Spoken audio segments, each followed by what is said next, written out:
Amados, boa noite.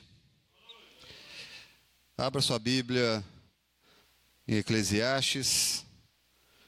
Iremos dar continuidade a partir do capítulo 4. Capítulo 4, versos 1 até o 16. E a proposta é a proposta do Senhor para nós nesta noite. Os males e enigmas da vida. Vamos ver o que está debaixo do sol, continuar vendo aquilo que está debaixo do sol. O drama que acarreta ainda a humanidade nesse aspecto humano, nesse aspecto territorial, horizontal. E a palavra do nosso Deus começa dizendo o seguinte: olhei novamente e vi toda a opressão que há debaixo do sol. Vi as lágrimas dos oprimidos, mas eles não têm consolador. O poder está do lado dos seus opressores, e eles não têm consolador. Por isso considerei os mortos mais felizes do que os que ainda vivem. E mais feliz do que ambos é o que não nasceu ainda, que não viu o mal que se faz debaixo do sol.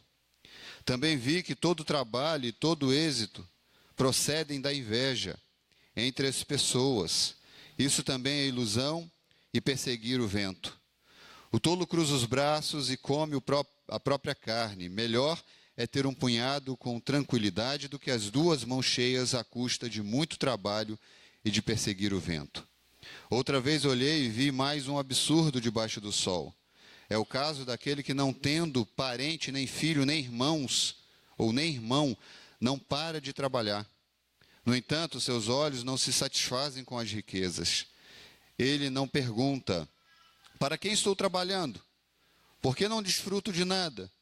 Isso também é ilusão e uma infeliz ocupação. Melhor é serem dois do que um, porque tem melhor recompensa do seu trabalho. Pois se um cair, o outro levantará seu companheiro. Mais pobre do que estiver só e cair, pois não haverá outro que o levante. Também, se dois dormirem juntos, ficarão aquecidos. Mas como um só poderá se aquecer? Um homem sozinho pode ser vencido, mas dois conseguem defender-se. E o cordão de 3 dobras não se rompe tão facilmente. Melhor é um rapaz pobre e sábio do que um rei velho e insensato, que não aceita mais a correção. Mesmo que o rapaz tenha saído do cárcere para reinar, ou tenha nascido pobre no país daquele rei. Percebi que todos os que viviam debaixo do sol seguiam o rapaz, o sucessor do rei. O número dos que o seguiam era incontável. Mesmo assim, os que vieram depois dele não ficaram satisfeitos com ele. Isso também é ilusão e perseguir o vento. Vamos orar mais uma vez? Meu Deus, muito obrigado pela Tua palavra. Ela é lâmpada para os nossos pés. Ela ilumina o nosso caminho. Obrigado porque, ó Pai, o Senhor preparou esta noite para ouvirmos esta palavra. Que o Senhor esteja, meu Deus, me usando e que os meus lábios venham glorificar o Teu nome através, ó Pai, da mensagem do Senhor ao Teu povo.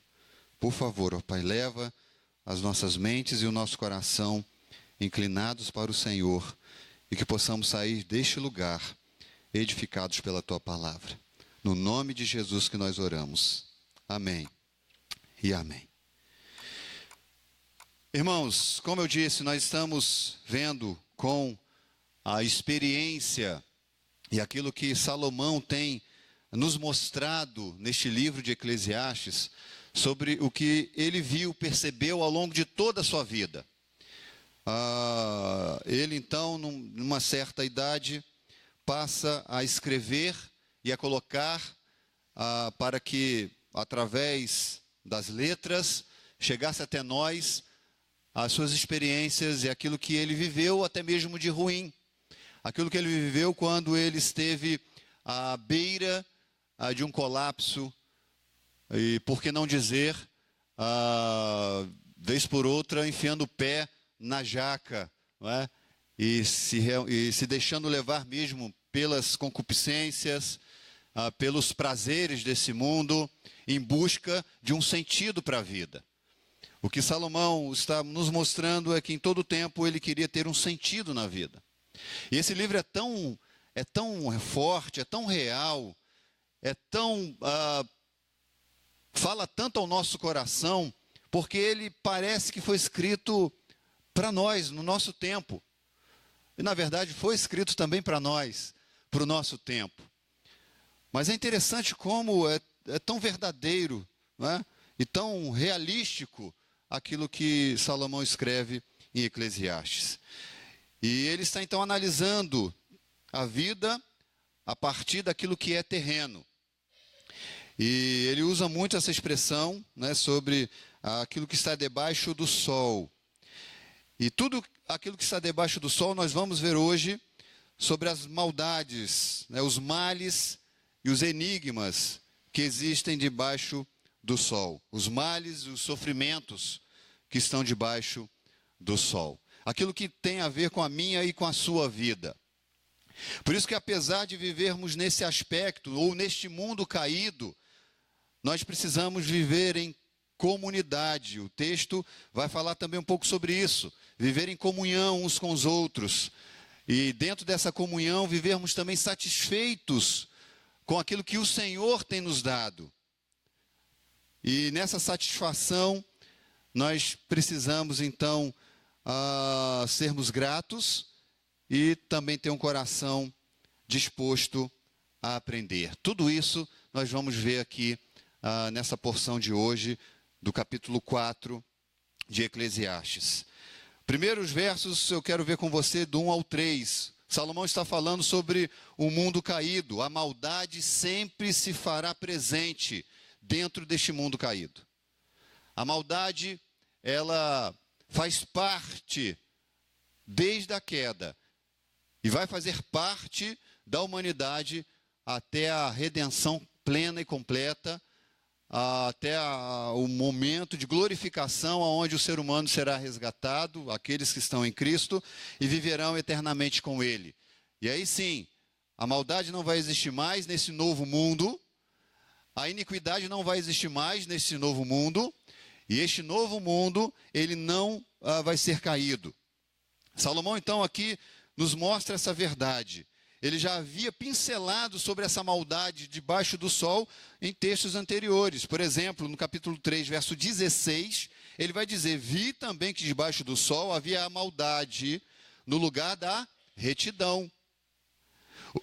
E que havia ainda mais maldade no lugar da justiça. Então, onde deveria haver retidão, havia maldade. Onde deveria haver justiça, havia também maldade. E ele relata isso. Também a queixa que vamos encontrar lá em Jó 35, verso 9. Os homens se lamentam sobre fardos de opressão, imploram que os libertem do braço dos poderosos. Tem tudo a ver, porque tanto em Jó quanto aqui em Eclesiastes, nós vamos ver esse mal acontecendo, essa opressão. E a mesma palavra que tem a ideia de extorsão. Alguém que oprime outro com propósitos dos mais diversos, e não é o propósito de beneficiar o outro, mas sim, sempre beneficiar a si mesmo. Essa é a ideia da opressão aqui, da extorsão. Então aqui a maldade, o mal moral, é a ideia aqui de um mal moral, não um mal natural. Não é? O mal natural são as catástrofes que acontecem, vez por outra a gente sofre uma aqui em nossa cidade. Mas aqui o que está correndo aqui nessas linhas é uma maldade, é um mal na moralidade. Na moralidade. O povo então aqui estava sofrendo, Salomão descreve isso, o sofrimento do povo. Por que eles estavam sofrendo? Porque estavam sendo vítimas daqueles que deveriam defendê-las.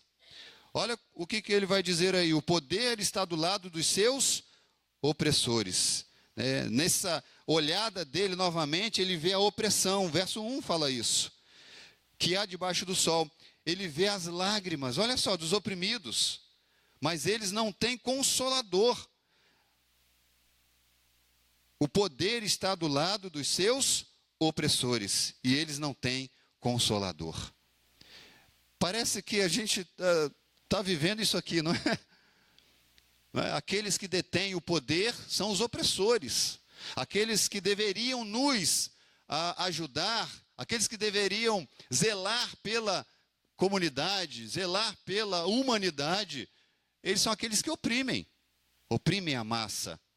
E traz choro, lamento, sofrimento, lágrimas nos olhos. É a mesma coisa que Salomão está vendo aqui desses homens.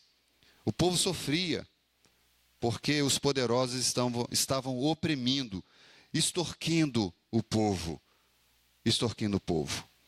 Agora, é interessante pensar, amados, de que a raiz do problema aqui não é sistema de governo. Não tem a ver com monarquia, não tem a ver com ditadura, não tem a ver com democracia. A raiz do problema não está nisso. Ambas têm os seus opressores. Nós temos opressores na ditadura, opressores na democracia, na monarquia, em todos os aspectos. É claro que num governo de ditadura, o povo sofre muito mais. Isso é óbvio. Mas a questão é engano achar que a corrupção, por exemplo, que é um dos braços da maldade, ela vai ser banida pelas autoridades porque é um regime A, B ou C.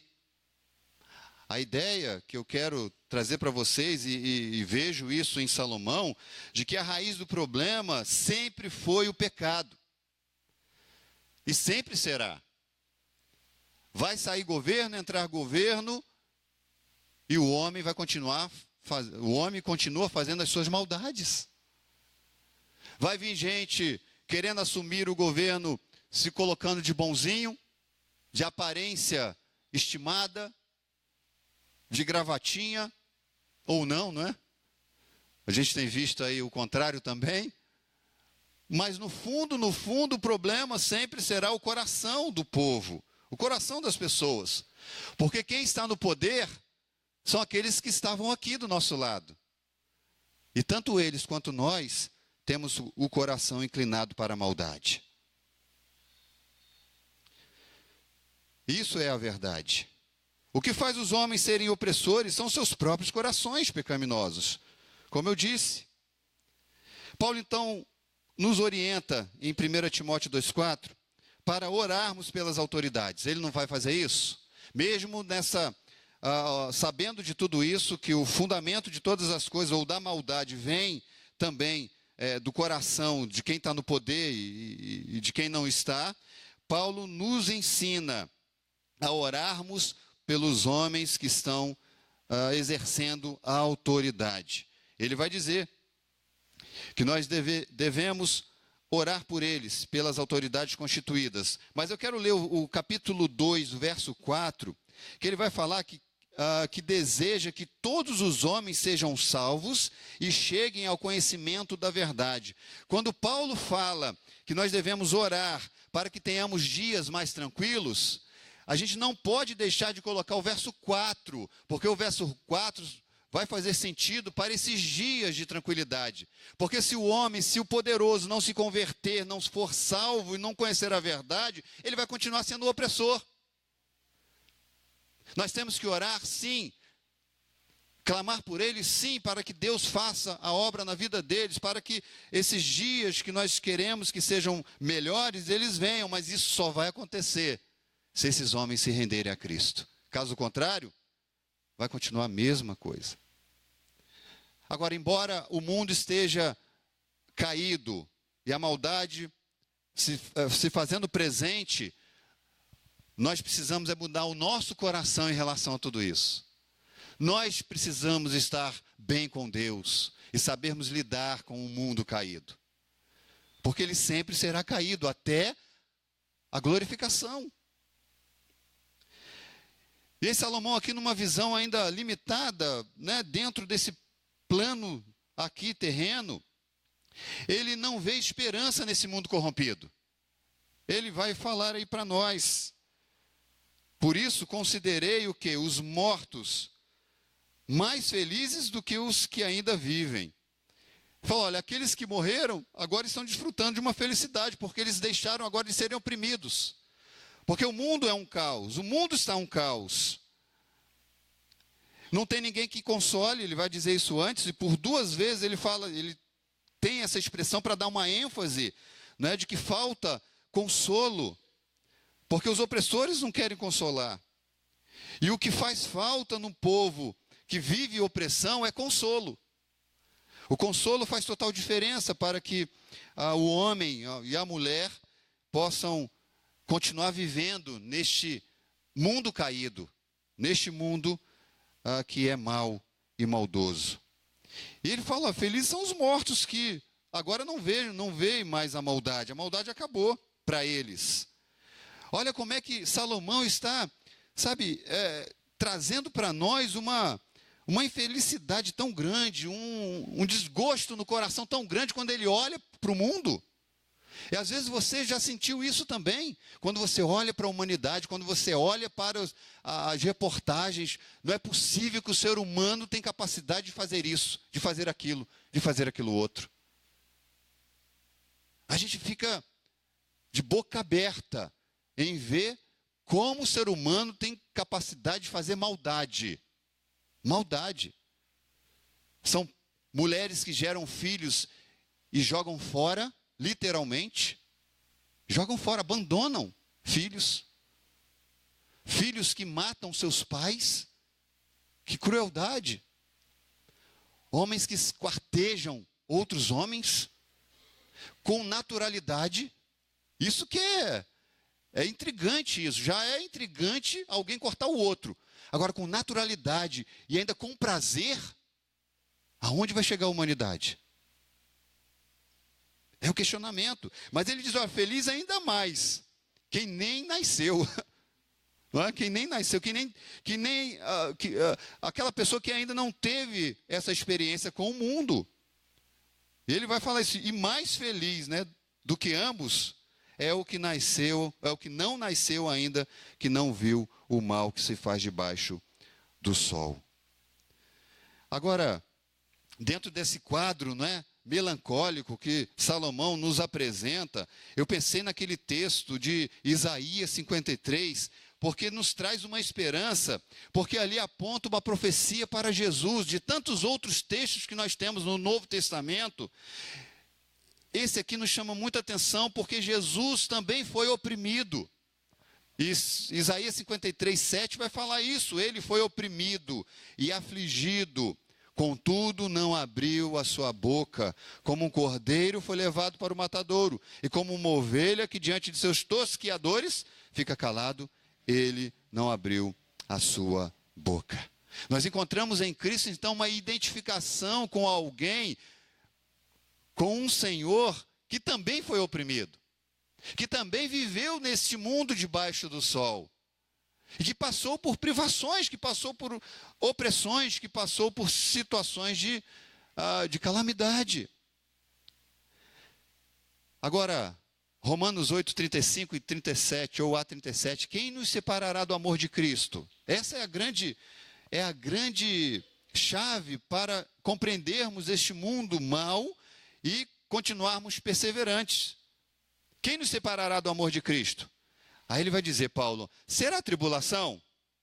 Será angústia? Será perseguição? Será a fome, a nudez, o perigo, a espada?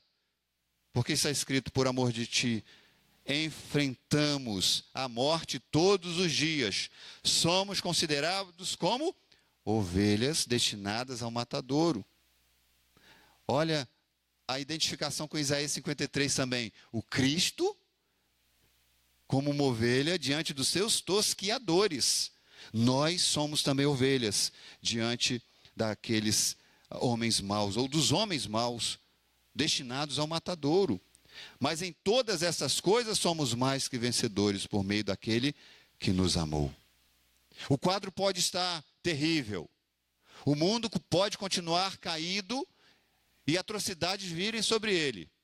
Mas eu e você temos Jesus, que se identifica conosco e nos chama para andar com Ele, e para nos agarrar a Ele, e para nos achegar a Ele em momentos de aflição e de conflitos. Nós temos Cristo, o nosso Senhor, que nada pode nos separar. Nenhuma tribulação que você viva, nenhuma angústia que você tenha, nenhuma perseguição que faça contra você, nada pode separar você do amor de Deus que há em Cristo Jesus. Nada, nada. Por mais que esse mundo seja ruim, Cristo continua conosco, grudadinho em nós, para a gente perseverar até o fim. Os versos 4 a 8, nós vamos ver que a vida, ela fica melhor. A gente está vendo, esses primeiros versos é só ruína, mas a vida fica melhor com um coração contente. Salomão fala isso nos versos 4 a 8. Ele vai dizer que por conta da maldade, não é? Nós temos no coração uma tendência a não estar contente. E essa é a ideia aqui nesses versos.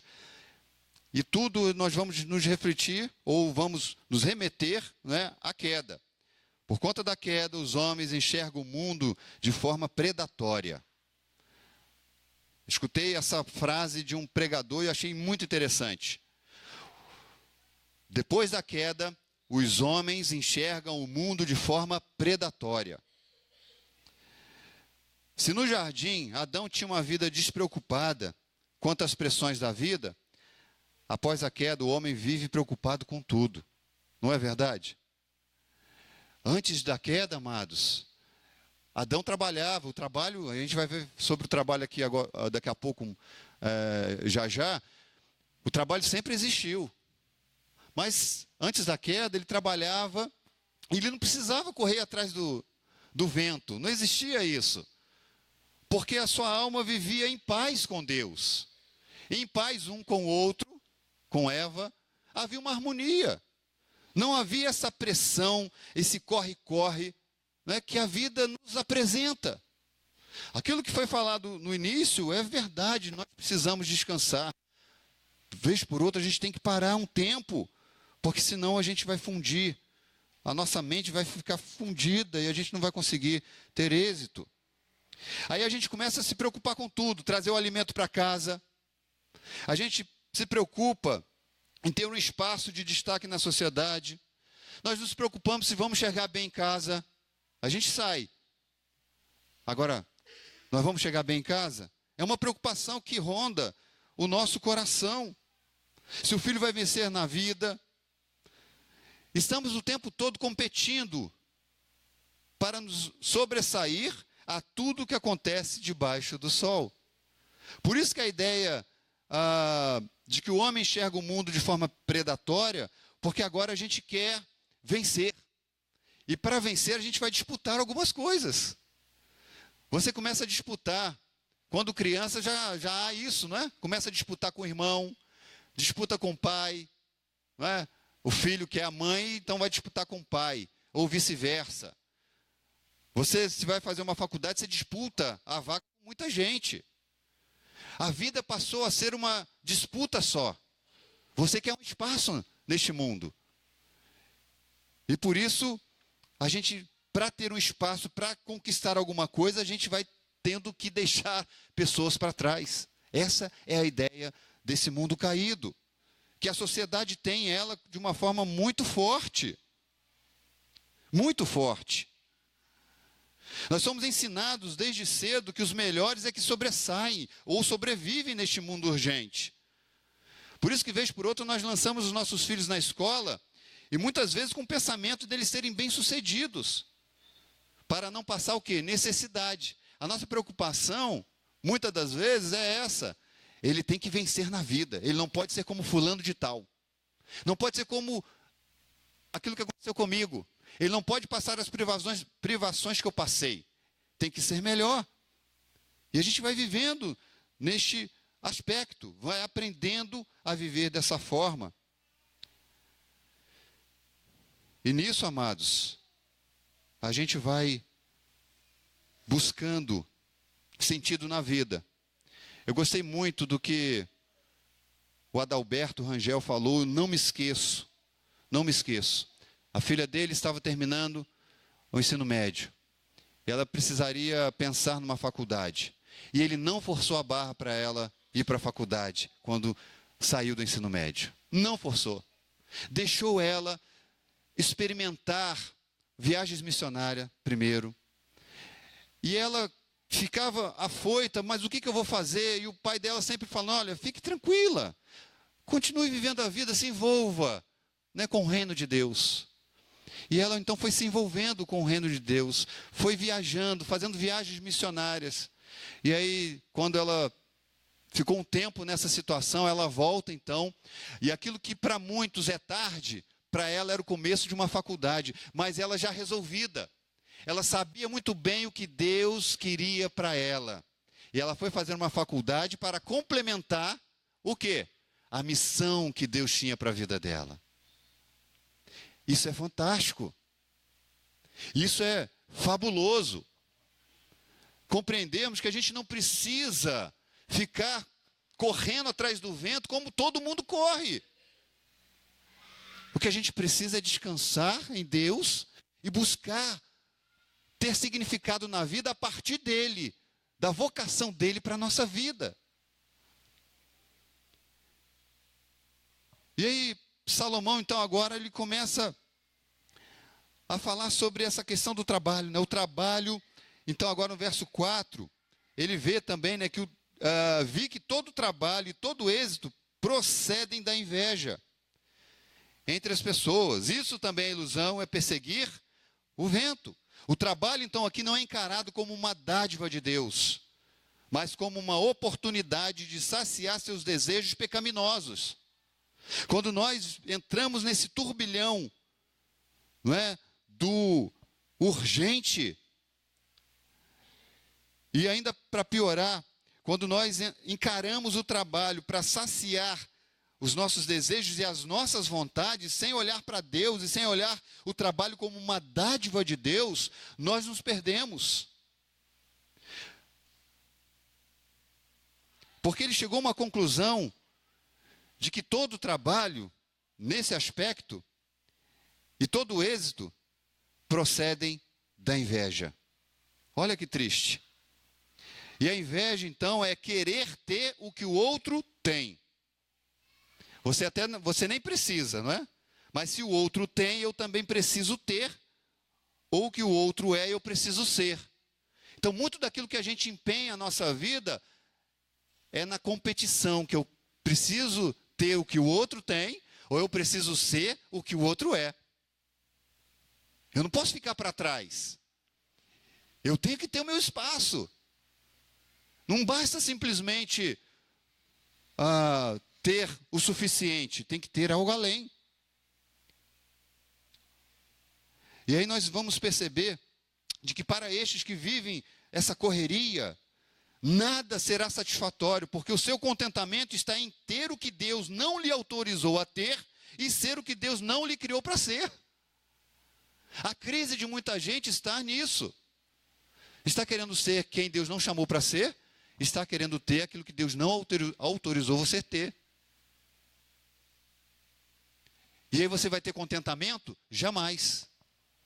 Você vai ter uma vida descontente. Nada faz sentido. Tudo se torna, então, uma expressão que é sempre usada aqui, é buscar correr atrás do vento, daquilo que é vapor, daquilo que não é consistente, daquilo que não é vida, que não gera vida, daquilo que não dá fundamento para nós. O verso 5 ele vai falar, olha, o tolo cruza os braços e come a própria carne. Agora ele começa a fazer a comparação do tolo e daquele que também busca ter muita coisa. Aí eu gostei muito da versão da NVI, que fala, o verso 5, ele diz assim, ó, o tolo cruza os braços e destrói a própria vida. Essa é a ideia. Na NVT, os tolos cruzam os braços e se arruinam. Amados, ser preguiçoso e trabalhar demais estão em pé de igualdade dentro dessa falta de contentamento que nós precisamos ter em Deus. Ser preguiçoso e trabalhar demais é a mesma coisa. Não há contentamento nem em um e nem no outro. Porque o tolo que cruza o braço, que é o preguiçoso, ele não quer fazer nada. Ele cruza o braço e espera que as coisas caiam do céu. Vai cair do céu muita chuva. Chuva cai. E se ele sentar embaixo da caixinha de correio, as contas também vão cair sobre a cabeça dele. Mas dinheiro não vai cair. Ou cai? Para mim não cai.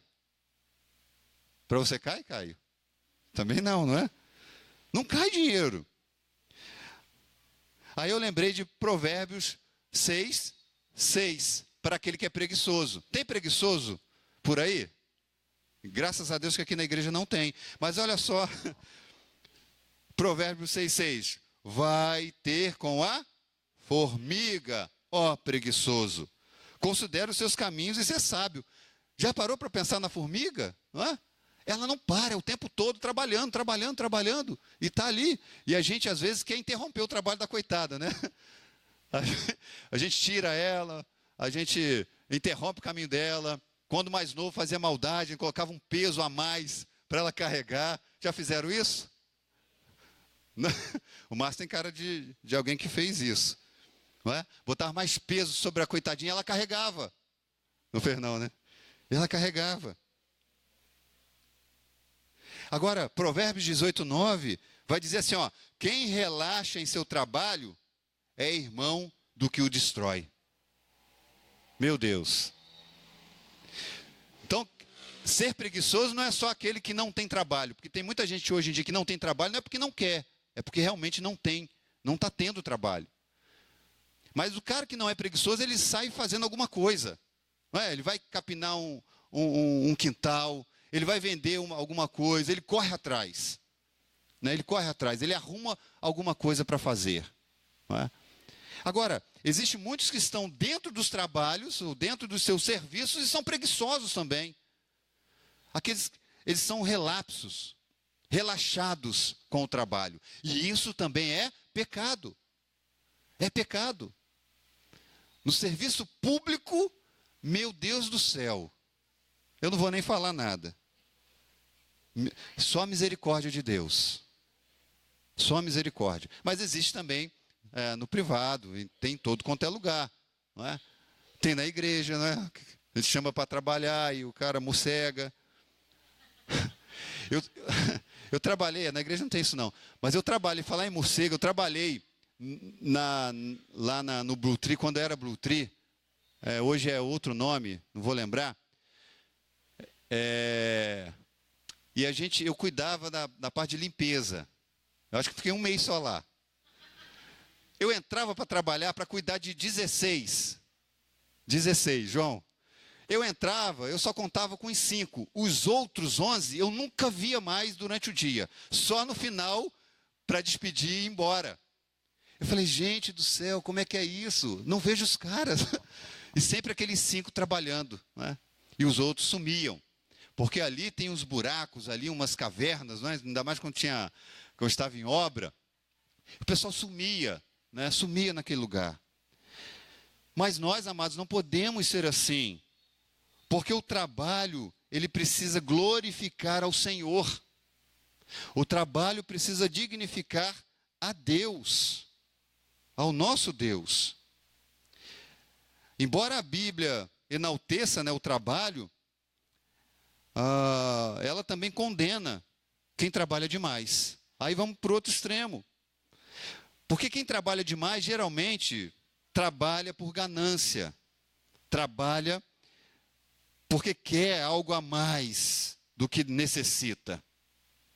E ele se cansa. E ele não desfruta do fruto do seu trabalho.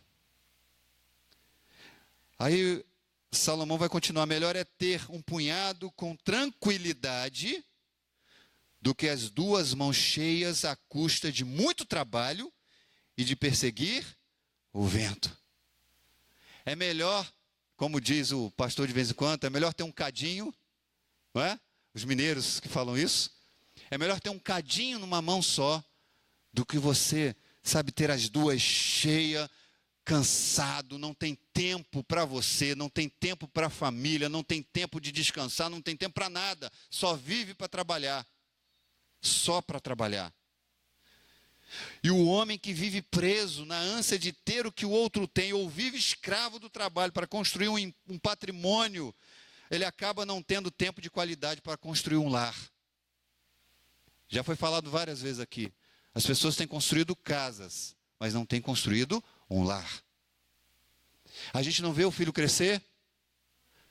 A gente não brinca com o filho. A gente não tem tempo para a esposa. E você ainda reclama que a esposa está eufórica, briguenta. Mas olha, vê se você está cuidando dela. Vê se você está dando o tempo que ela necessita como um homem, como um marido. E um caos generalizado na família. Muitas crises na nossa casa também tem a ver com isso. Tempo de qualidade do homem, da mulher, dos filhos, enfim, da família juntos. A gente conhece tanta gente que tem buscado, tem trabalhado de segunda a segunda, de domingo a domingo, não tem tempo para nada. Infelizmente a sua família está fracassando. Salomão chegou à conclusão, né, depois de ter juntado aí ouro, prata, ele vai falar isso no capítulo 2, verso 8, né, que ele trabalhou tanto que ele construiu um império, ele tinha ouro, ele tinha prata, ele tinha tesouros, daí ele ficou famoso e poderoso, no verso 9 do capítulo 2, mas a conclusão é, o que adianta tanto esforço e toda ansiedade com esse trabalho todo debaixo do sol? Capítulo 2, verso 22, ele vai falar isso. Qual é o proveito de tudo isso? Aí o 23 ele encerra, né? Durante toda a sua vida, seu trabalho não passa de dor, tristeza. Mesmo à noite, a sua mente não descansa. Isso também é um absurdo. Absurdo. É tempo de olharmos e vermos se estamos trabalhando demais. Trabalhar de menos não pode, trabalhar demais também não pode. Porque isso não glorifica a Deus, não exalta ao Senhor. De forma alguma. E aí o verso 7 a 8 nós vamos ver sobre a falta de contentamento lhe faz trabalhar excessivamente e sem propósito. Olha o verso 7. Outra vez olhei e vi mais um absurdo debaixo do sol. A 8. É o caso daquele que não tendo parente, nem filho, nem irmão, não para de trabalhar. No entanto, seus olhos não se satisfazem com as riquezas. Ele não se pergunta, para quem estou trabalhando? Por que não desfruto de nada? Isso também é ilusão e uma infeliz ocupação. Gostei muito do que o Greg Gilbert e o Sebastian falaram num livro, O Evangelho no Trabalho. Ele fala o seguinte, o trabalho não é apenas uma forma de passar o tempo e ganhar dinheiro. O seu trabalho é, na verdade, um serviço que você presta ao próprio Senhor. Profundo isso. Porque Efésios 6, 5 a 8, vós servos, obedecei a vossos senhores segundo a carne, com temor e tremor, na sinceridade do vosso coração, como a Cristo. Não servindo à vista, só para agradar, não é? Aos homens, mas como servos de Cristo, fazendo de coração a vontade de Deus, servindo de boa vontade como ao Senhor e não como aos homens, sabendo que cada um receberá do Senhor todo o bem que fizer, seja servo ou seja livre. Honre mais ao Senhor através do trabalho que Ele tem lhe dado. E se você tem sido hesitante no seu trabalho, vigie mais. Veja se você não está sendo displicente com o trabalho que precisa glorificar a Deus e Ele tem te dado esse trabalho para que ele receba essa glória. Os versos 9 a 12, vamos ver que a vida fica melhor quando vivemos juntos, pertinhos, amontoados. O salmista já havia dito, né, o Salmo 133, 1, né? Como é bom e agradável os irmãos viverem em união. Quando estamos juntos, amados, nosso trabalho rende mais do que quando estamos sozinhos. É o que ele vai falar no verso 9. Melhor é serem dois do que um, porque tem melhor recompensa do seu trabalho. E a gente lembra de Adão. Adão, quando estava lá incumbido de cuidar do jardim, quando ele estava sozinho, ele cuidava de meia coisa, de uma dúzia de coisas. Mas quando a mulher vem, quando ele se junta, sabe, a sua carne ali, ele se junta à mulher, eles fazem coisas extraordinárias juntos. Aumenta o trabalho. Por quê? Porque dois conseguem fazer melhor do que um sozinho. 3 consegue fazer mais. Um grupo vai muito mais longe. Isso reflete aqui no mutirão, né? Embora eu não estou vindo muito nos últimos sábados, mas isso reflete ali. Porque quando tem pouca gente, o trabalho fica mais pesado. Não dá para fazer muita coisa. Mas quando tem muita gente, o pessoal fica batendo cabeça. Isso é bom, porque a gente sempre arruma alguma coisa para fazer. É uma limpeza que não estava no plano original, não é? Mas acaba saindo. Por quê? Porque tem mais gente. A gente faz mais coisas. Nós iremos longe. Iremos muito mais longe quando estamos juntos. Quando estamos juntos, nos importamos uns com os outros. Olha o que ele vai dizer. Se um cai, o outro levanta. Verso 10. Pois se um cair, o outro levantará seu companheiro. Mais pobre do que estiver só e cair, pois não haverá outro que o levante. Quando estamos juntos, amados, nós conseguimos cuidar uns dos outros. Nós nos importamos uns com os outros. Nós estamos atentos para ver se alguém vai cair aqui. Cair não é apenas uma queda que você tenha. Né? Por exemplo, você pode cair na rua. Alguns já caíram na rua aqui. Então, dá um desespero na nossa alma quando a gente cai na rua, não é? Porque a gente logo... Será que tem alguém olhando? Primeira coisa que você faz é não ver se está machucado, né? Você olha para os lados. Será que alguém viu? Um tropeção. Meu Deus, será que olha para trás? Alguém está rindo? Não é? A vergonha. Mas o cair em todos os aspectos. O cair em todos os aspectos. É o cuidar para que o irmão ou a irmã não caia em tentação, por exemplo. Juntos nós podemos vigiar a vida um do outro. Mas não é vigiar para fofocar. Isso é um problema grave, gravíssimo. Mas é uma vigilância para cuidar. É uma vigilância para poder, sabe, sustentar uns aos outros. É para ver se tudo está bem com a pessoa. Não é? A gente precisa ter esse cuidado dentro do corpo de Cristo. Viver junto também nos faz ficar o quê? Aquecidos. Verso 11 também. Se dois dormirem juntos, ficarão aquecidos. Mas como um só poderá se aquecer? Eu lembrei, quando estava pensando nesse texto, lembrei de um treinamento que eu tive o ano passado. Aquele treinamento Homem ao Mar. Não é? Lançam você na água. Alguém já fez esse treinamento aí? Sobrevivência no mar, não é? Se um naufrágio acontecer, esse treinamento serve para isso. Não é?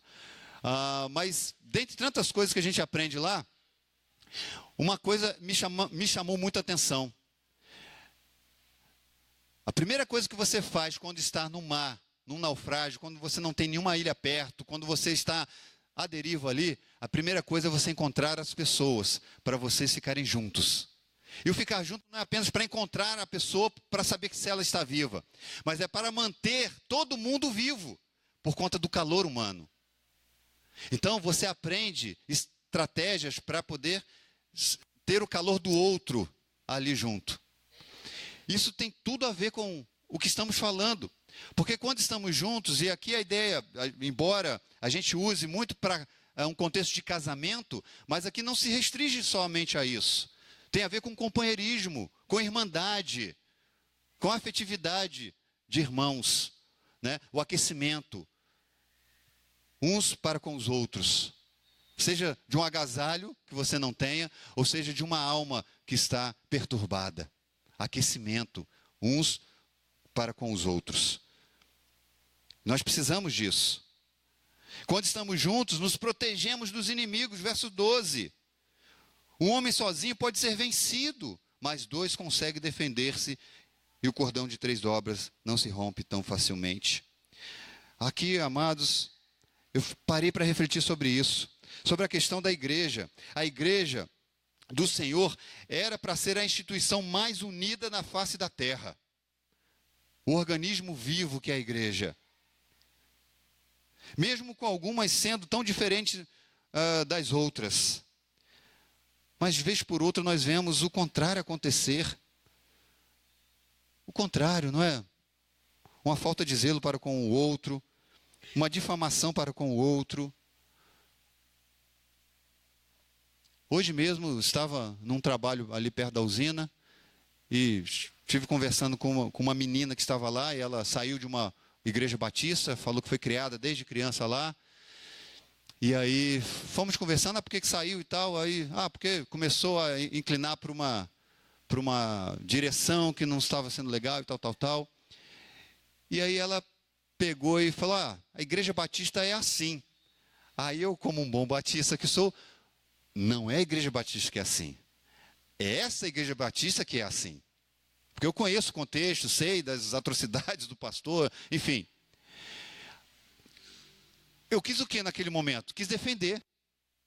Quis defender você. Porque você não é aquilo que ela quis difamar lá. Eu sei que você não é. Então nós precisamos ter muito mais essa postura, sabe? De cuidado uns para com os outros. De zelo um para com o outro. E aqui ele vai falar desse contexto de inimigo, né? De proteção contra o inimigo. Aquele que está sozinho em relação ao inimigo, ele vai sofrer muito mais se ele estiver com mais um, com mais 2 ou com mais 3. É aquela ideia, né? Você, para defender o seu filho, mulher, você vira uma leoa. Não é assim? O homem, para defender a esposa e os filhos, né, num contexto bíblico, cristocêntrico, não é? Você vira um leão para defender a sua esposa, seu esposo. E por aí vai. Nós precisamos nos proteger. Cuide mais da sua família. Amém?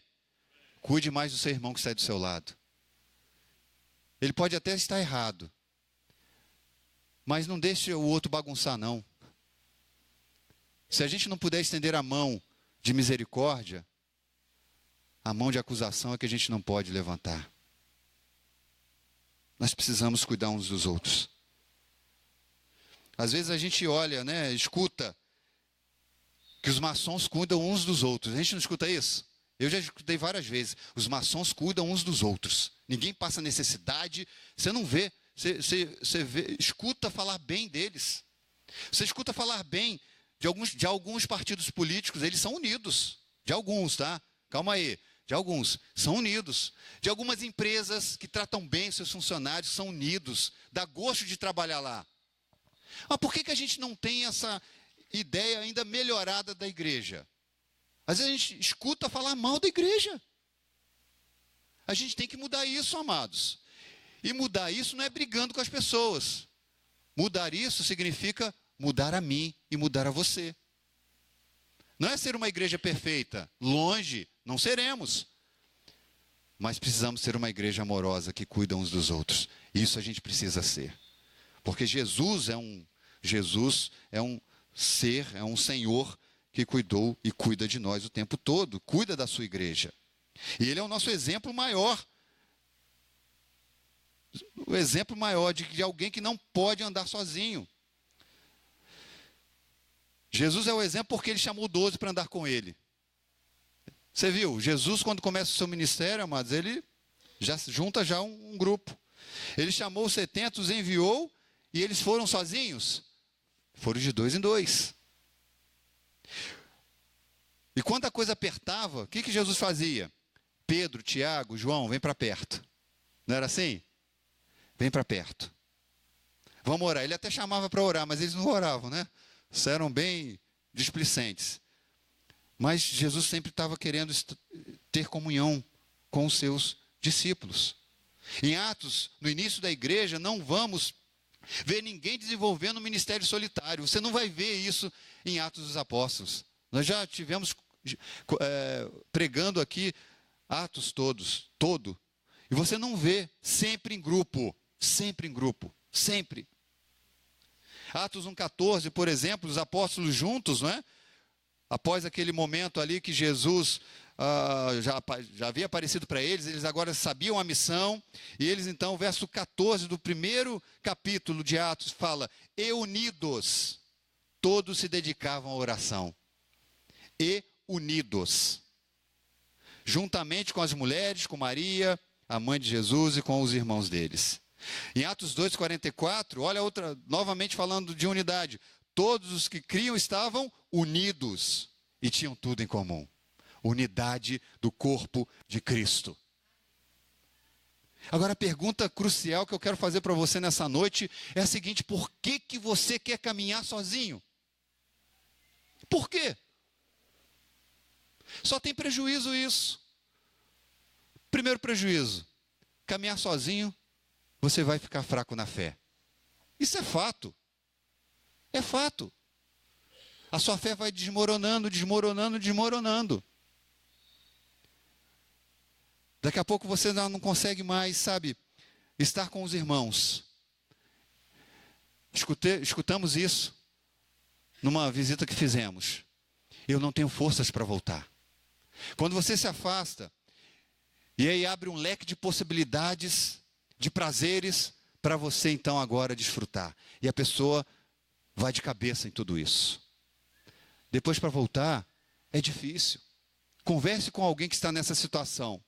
Ela vai chorar na sua frente, querendo voltar, mas não consegue.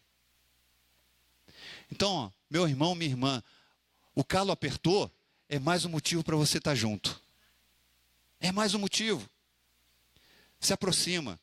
Não fica com aquela coisa, sabe? Ninguém me visita, ninguém vem atrás de mim. Para com isso, que isso é coisa de crente imaturo. Crente imaturo faz isso. Novo convertido, a gente precisa ter esse cuidado maior. Mas você que já é um galalau na fé. Hoje estava pensando em alguém que eu vou exortar nesse sentido. Não está aqui não, fica tranquilo. Fica tranquilo. Mas eu vou falar para ele: rapaz, você já está no evangelho há tanto tempo, você está como um menino na fé. Eu vou falar, Márcio. Não é o Márcio, não. A gente precisa, sabe, crescer, amadurecer, a gente precisa correr atrás. Correr atrás, não é? E por último, para a gente terminar, a vida fica melhor quando estamos abertos a aprender. O verso 13, né? Melhor é um rapaz pobre e sábio do que um rei velho e insensato, que não aceita mais correção. Amados, idade e experiência são importantes, mas quando o coração está fechado para ouvir e aprender, a insensatez vai dominar esse coração. Isso é uma tristeza. É uma tristeza porque isso tem muito a ver com arrogância também. Quando você não quer aprender ou acha que sabe tudo, você está sendo um arrogante. E como é comum nós, vez por outra, achar que já sabemos muito. Ou que já sabemos de tudo. Conhece gente assim? Você vai falar, dá até raiva de conversar com a pessoa. Não, vamos ser sinceros, dá até raiva. Eu corro. Quando eu vejo que é fulano de tal, eu falo, não vou, porque o cara sabe tudo. Eu me sinto tão pequeno, Márcio, estou pegando o pé do Márcio. Eu me sinto tão pequeno, Josefa, do lado do camarada que sabe tudo. A pessoa sabe tudo. E o que sabe tudo que a gente não tem nem diálogo. Não é? Tem gente que é assim, sabe de tudo. Fala de futebol, conhece tudo. Fala de ciência, sabe tudo. Matemática, domina. Sabe tudo, cara. Teologia, olha, eu sou um teólogo. Né? Entrou no seminário, fez 2 aulas e já está ensinando. A gente está vivendo assim. Não é indireta não, pelo amor de Deus, gente. Isso eu li na internet. Mas a arrogância, o pecado trouxe arrogância no nosso coração. E vez por outra achamos que somos insubstituíveis. Verdade ou não é? Achamos que os mais novos, por exemplo, querem tomar o nosso lugar. Já tiveram esse tipo de sentimento? Por termos mais tempo na igreja, né? Não precisamos de conselhos.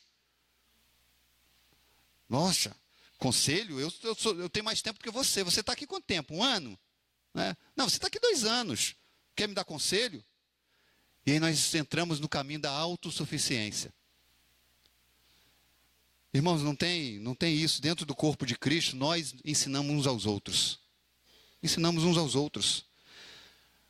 Eu sou pastor, eu não posso ouvir ninguém. Não, eu tenho que ouvir. E louvado seja Deus por alguns que já me exortaram. Como eu melhorei. E eu louvo a Deus por isso. Como eu, progredi numa exortação que eu tive. Na hora você fica com raiva, não é? Na hora você, meu Deus do céu. Mas depois você, meu Senhor, quando o Espírito, acalma o seu coração, quando Deus toca, né, você fala, Deus, eu precisava ouvir isso mesmo. Isso vai mudar a minha vida, não é? Isso serve para todos nós. Os novos são muito afoitos, né? Você vai conversar com uma criança, eu sei tudo, papai. Né? Ela quer te ensinar, o filho quer ensinar você, olha só. Eu já vivo isso com uma, daqui a pouco eu vou viver com a outra. E a outra parece que vai ser pior do que a primeira. Vocês já deram para ver isso. Não é? Mas quer te ensinar tudo. Não é? E a gente precisa aprender. E às vezes, amados, a gente aprende com a criança também. Isso é fantástico. Não é porque ela é criança que está vindo agora que não vai te ensinar alguma coisa. É claro que você tem que corrigir o coração orgulhoso dela. Mas quando ela tiver razão, você precisa baixar a guarda, né? Não sair da sua não deixar de ter autoridade sobre a criança, mas dar o braço a torcer. Né? Dar o braço a torcer. Porque ela está te ensinando também. Melhor, amados, é dar ouvidos a um rapaz. O texto fala isso, né? É melhor dar ouvido a um rapaz comum, que é visto pela sociedade como sem importância, mas porém é um sábio, do que dar ouvido a uma autoridade, porém insensata. Ele vai usar essa questão aqui de um rei para com um menino. Melhor um rapaz pobre e sábio do que um rei velho e insensato, que não aceita mais a correção. O 14. Mesmo que o rapaz tenha saído do cárcere para reinar, ou tenha nascido pobre no país daquele rei. Aqui são qualidades distintas, mas é melhor você ouvir de um sábio, independente do seu contexto, do que de alguém de suprema autoridade, mas que é completamente insensato nas suas palavras. Não tem como.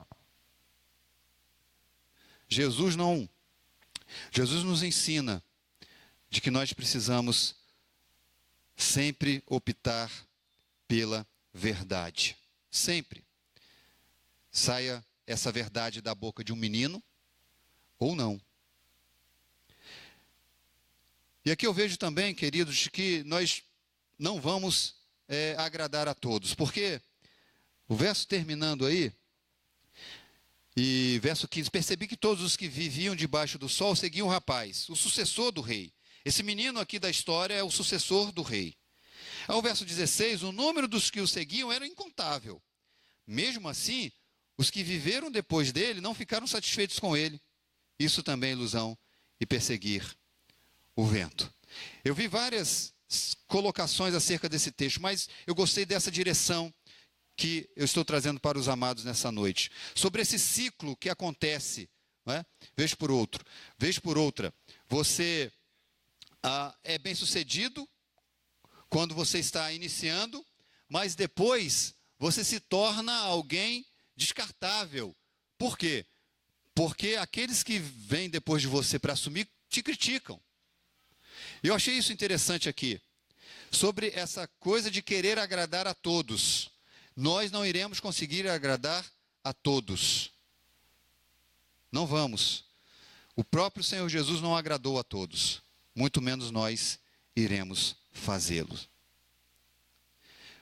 Muitos seguiram o rapaz da história de Salomão. Mas ao final, estes também estavam insatisfeitos com ele e com aquilo que ele fez a partir do seu reinado. Sabe por quê, amados? Que esse ciclo sempre vai acontecendo porque a arrogância sempre tem dominado os corações. O coração do homem sempre tem sido enganado. Sempre. E aí eu gostei de uma ilustração que eu quero compartilhar com você nessa noite, que fala sobre a arrogância a bordo. E a gente já vai caminhar já para o fim.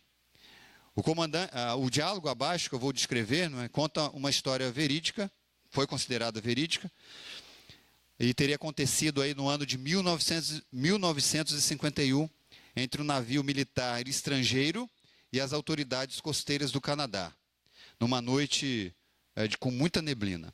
O comandante do navio avistou uma luz em rota de colisão com ele, e ele solicita então no rádio: favor alterar o seu curso em 15 graus para norte, para evitar a colisão com a nossa embarcação.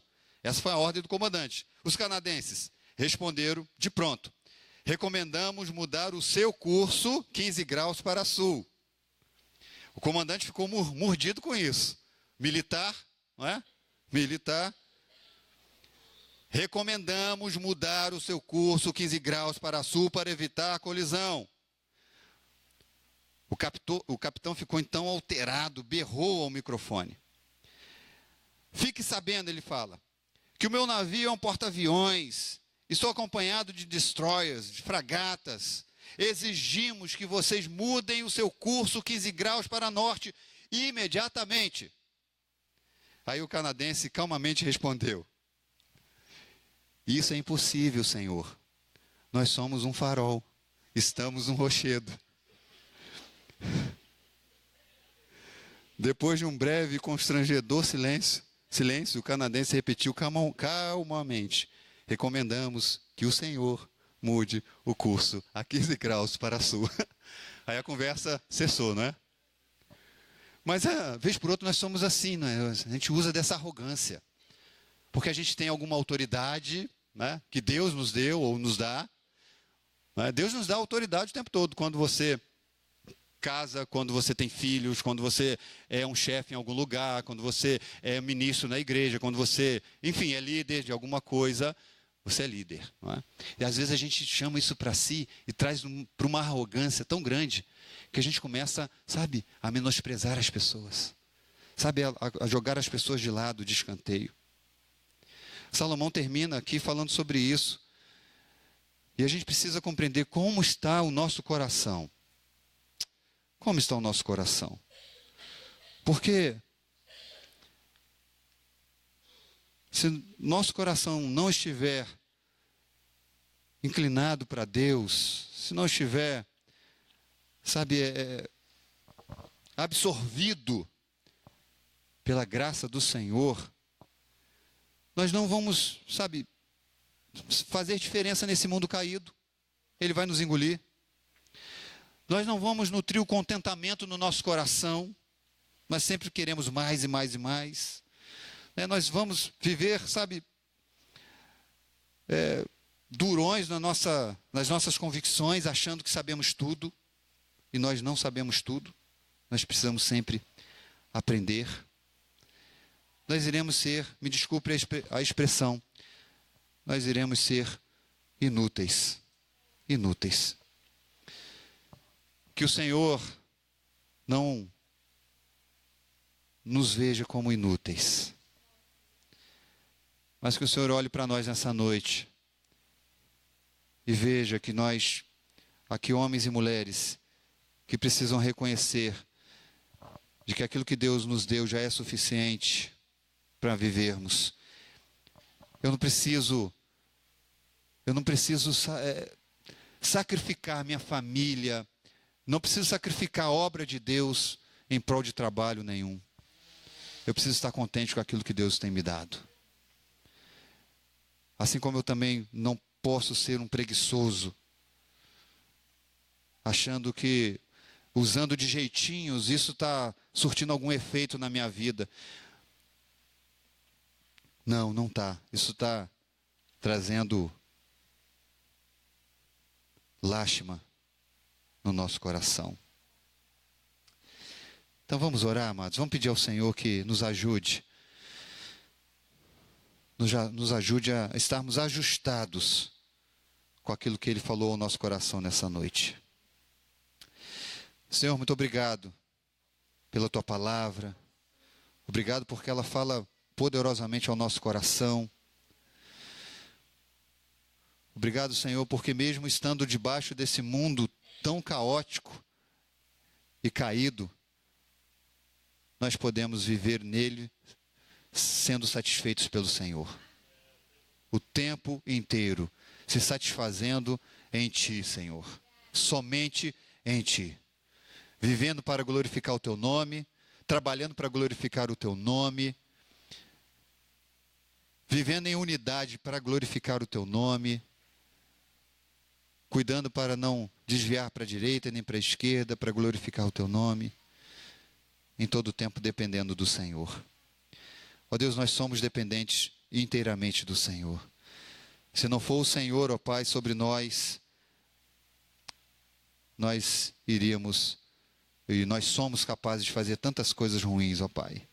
É o Senhor que cuida do nosso coração, é o Senhor que cuida da nossa mente, é o Senhor que nos faz perseverar. Muito obrigado por isso, Pai. Cuida de nós, continue falando ao nosso coração e que essa palavra, Pai, a Tua palavra, continue trazendo ensinamentos ao Teu povo, ó Deus, e verdades ainda sendo ensinadas ao Pai ao sairmos deste lugar aqui. Por favor, faça isso para a glória do Teu nome. Eu te louvo, te engrandeço junto com a Tua igreja.